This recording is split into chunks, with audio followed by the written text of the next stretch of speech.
প্রতিবেশীর হক একটু আপনাকে আমি দেখাই। পাড়া প্রতিবেশীর হক। সম্মানিত দিনী ভাই, মুহাম্মদ সাল্লাল্লাহু আলাইহি সাল্লাম বলছেন, ওয়াল্লাহি লা ইউমিনু, আল্লাহর কসম সেই লোকটা মুমিন নয়। ওয়াল্লাহি লা ইউমিনু, আল্লাহর কসম সেই লোকটা মুমিন নয়। ওয়াল্লাহি লা ইউমিনু, আল্লাহর কসম সেই লোকটা মুমিন নয়। কিলা ওয়া মা যাকা ইয়া রাসূলুল্লাহ সাল্লাল্লাহু আলাইহি সাল্লাম। সাহাবায়ে কেরামগণ কথা বুঝতে না পেরে আল্লাহ রাসূলকে প্রশ্ন করে বলছেন, আল্লাহর নবী, কে সেই ব্যক্তি যে মুমিন নয়?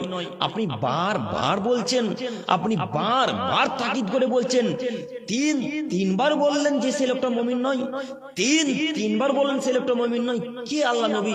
সে লোকটাকে একটু বলেন। তখন আল্লাহ নবী সাল্লাল্লাহু আলাইহি সাল্লাম বললেন, ওই ব্যক্তি মুমিন নয় যার হাতের দ্বারাই মুখের দ্বারাই পাড়া প্রতিবেশী নিরাপদে থাকে না। যার হাতের দ্বারা এবং মুখের দ্বারা পাড়া প্রতিবেশী নিরাপদে থাকে না, সে লোকটা মুমিন নয়।